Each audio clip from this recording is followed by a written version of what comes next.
بالله من الشيطان الرجيم بسم الله الرحمن الرحيم الحمد لله رب العالمين والصلاة والسلام على رسول سيدنا محمد وعلى آله وأصحابه أجمعين أما بعد السلام عليكم ورحمة الله وبركاته.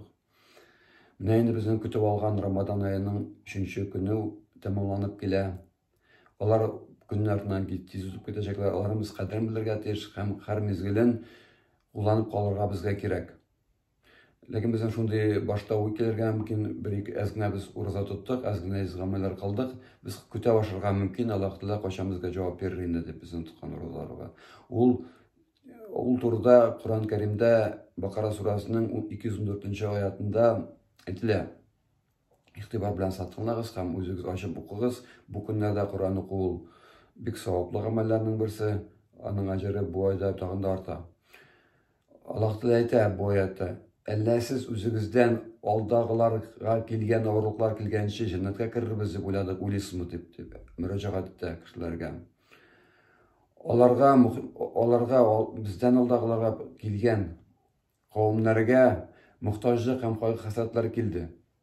Төрлесеннән. Мохтаҗлык, кайгы-хәсрәт, авырулар, шундый төрле кайгы-хәсрәтләр килгән.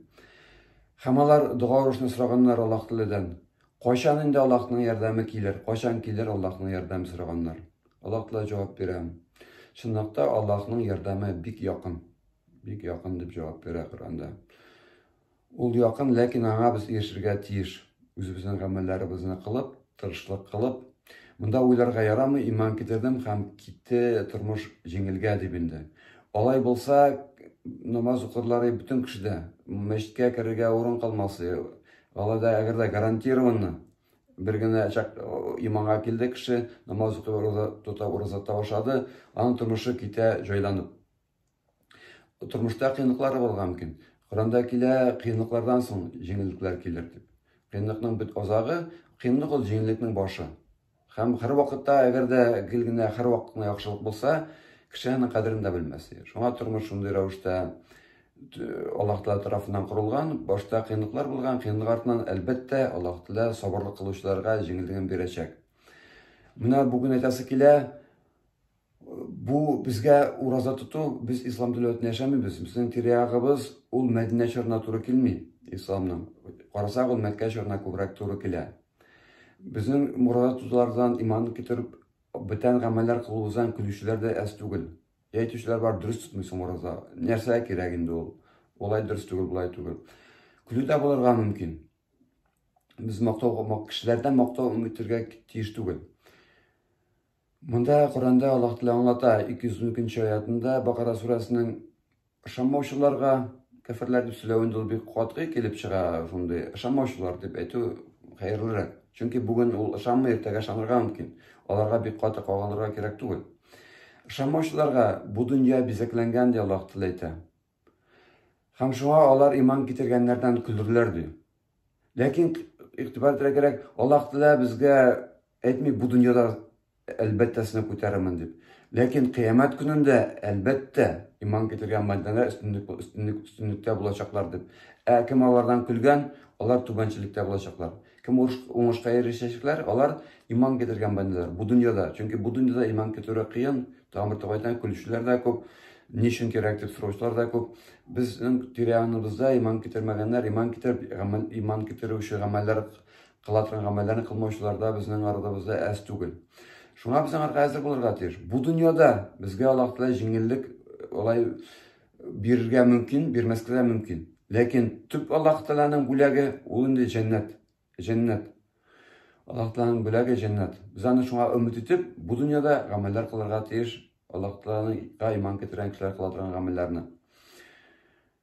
Чөнки бездән көлергә мөмкиннәр. Бүгенге көндә шундый сүзләр дә бар инде, дин заманча түгел дип. Заманча ул бит инде күптән булган. Элекке заманда, урта гасырларда булган әйбер дип көлергә мөмкиннәр. Ләкин без беләбез, Аллаһ Тәаланың дине һәр вакыт заманча.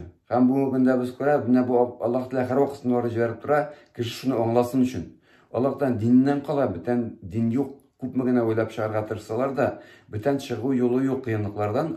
Аллаһ Тәала иман китереп, Аллаһ Тәала кушканнарны эшләп, тыйганнардан тыелса, Аллаһ Тәала кешеләргә җиңеллек бирә, бу дөньяда җиңеллек биргән мөмкин. аңлаганнан соң, менә бүгенге көннең хәлен без аңлап, үзебезгә ниндер үзебезнең тормышны үзгәртсәк, әлбәттә Аллаһ Тәгалә безгә җиңеллек бирергә мөмкин.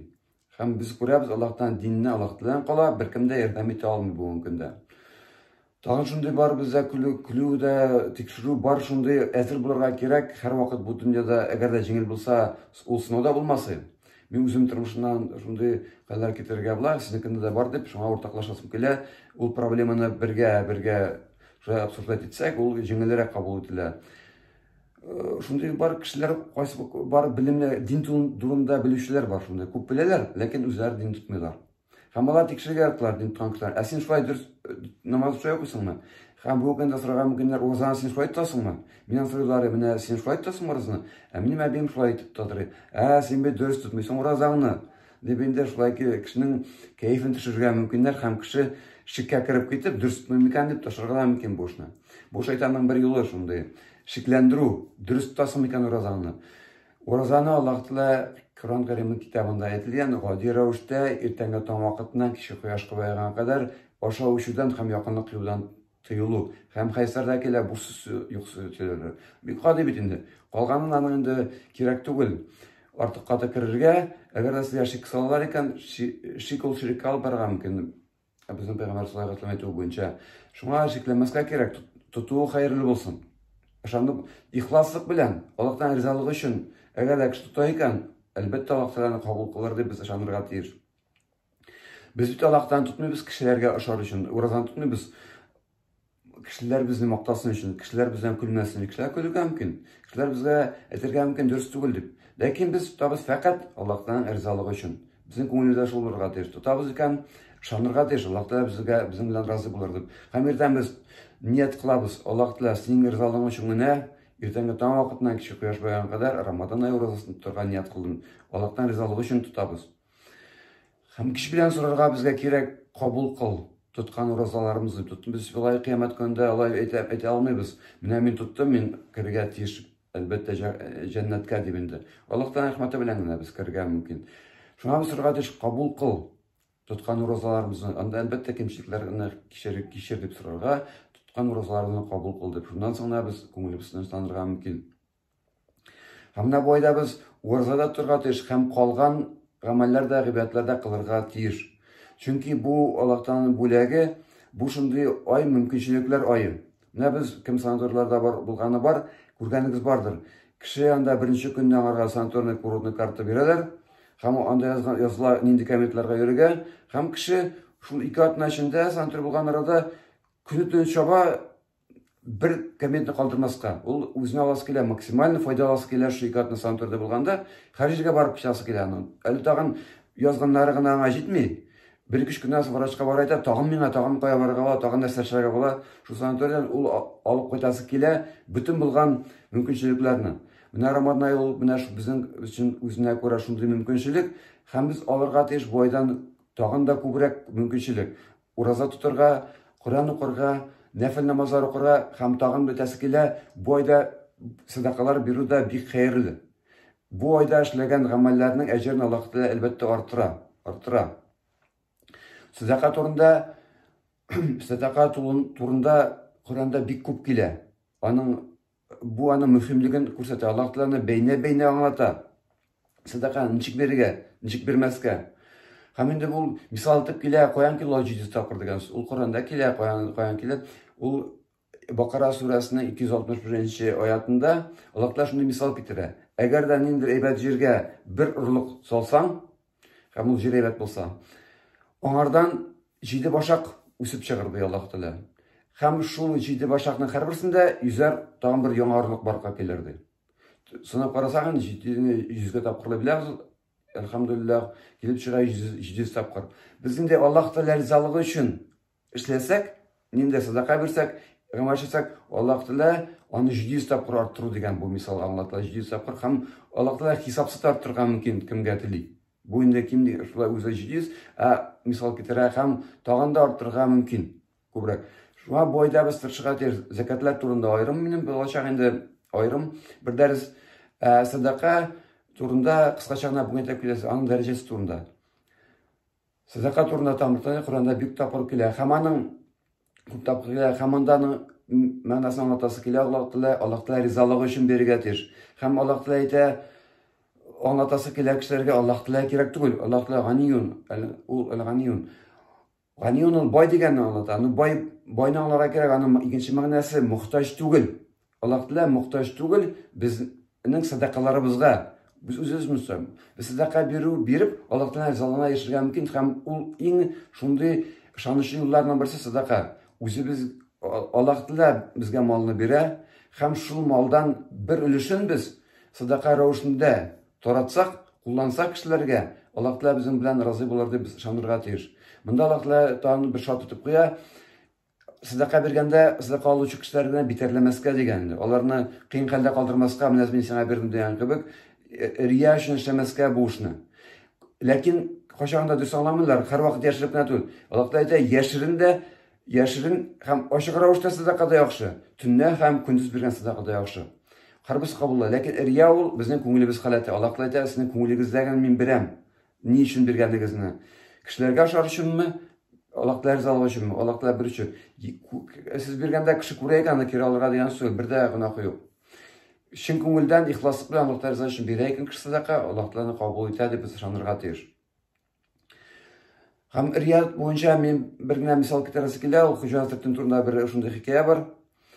Ул көзге көннәрдә шулай тайга һәм сулар җыелып торган җиргә барганда таеп киткән. Егылырга гына чыккана калгач, аны бер иптәш тотып калган егылудан.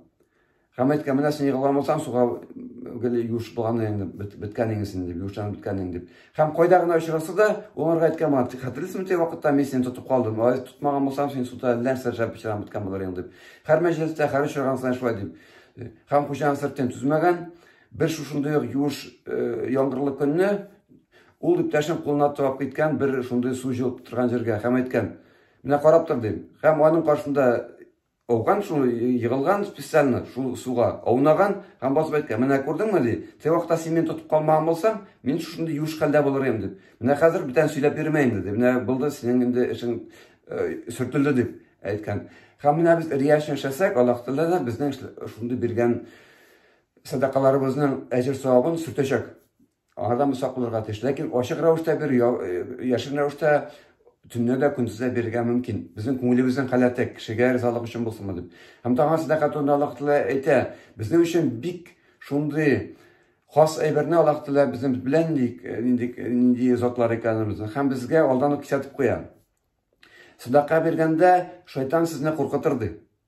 Ярлык алырсың дип куркытыр дип. Һәм ул безгә хас, артык китмәсме? Бәлки соңрак бирәм, акчам күрәк булгач бирәмен. Һәм кайчагында без әйтергә мөмкин, миннән түгел, син икенче кешедән сора, аның бит байлары күбрәк дип. Шуңа күрә Аллаһ Тәаладан кисәтә, куркытырга дип. Ләкин без куркмаска тиеш, чөнки Аллаһ Тәала һәр биргән исраф һәм сарыф иткән малыбызга Аллаһ Тәала безгә кайтара, күбрәк бирә. Ләкин кайчагында уйларга мөмкин, ул нәрсә бирә безгә? Акча 100 сум бирде, 1000 итеп кайтара. Әлбәттә, алай дип уйларга кирәк түгел. Аллаһ Тәала бирергә мөмкин акчаларда да аның кулында. Ул бул дисә һәр нәрсә була.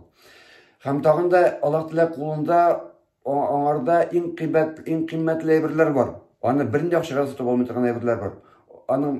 Ул безнең тормышта бәрәкәт бирә, күңел тынычлыгы бирә. Кеше әз дә җитә, күп тә бетә. Кешегә әз генә әйбер белән дә кеше шулкадәр рәхәт яшәргә мөмкин бу тормышта. Һәм инде ул әлбәттә Аллаһ Тәала кулында җәннәт ачкычлары. Һәм без аңарда җәннәт өмет итәргә тиеш, һәр эшләгән изге гамәлләребез Аллаһ Тәала ризалыгы өчен эшләгән изге гамәлләребез өчен. Һәм инде без һәр вакытта да сорарга тиеш, ураза тотып чыккач, дуа кылганда сорарга, үзебез өчен сорарга тиеш. Һәм сорарга кирәк калган мөселманнар, бу дөньяда калган мөселманнарга да. Чөнки безнең пәйгамбәр хәдисебез бар. Мөселманнар бер организм. Бер җиргә авыртса, калган бүтән тәне авырта ди. Әгәр дә кайдыр мөселмандан ача булса, безгә дә яхшы булмый. Ниндидер безнең проблемалар килеп чыгачак. Шуңа без сорарга үзебез өчен һәм дөньядагы бүтән мөселманнар өчен дә сорарга тиеш. Аллаһ Тәала кабул кылсын кылган гыйбадәтләребезне, кылган уразларны кабул кылсын. Ассаламу алейкум ва рахматуллахи ва баракатух.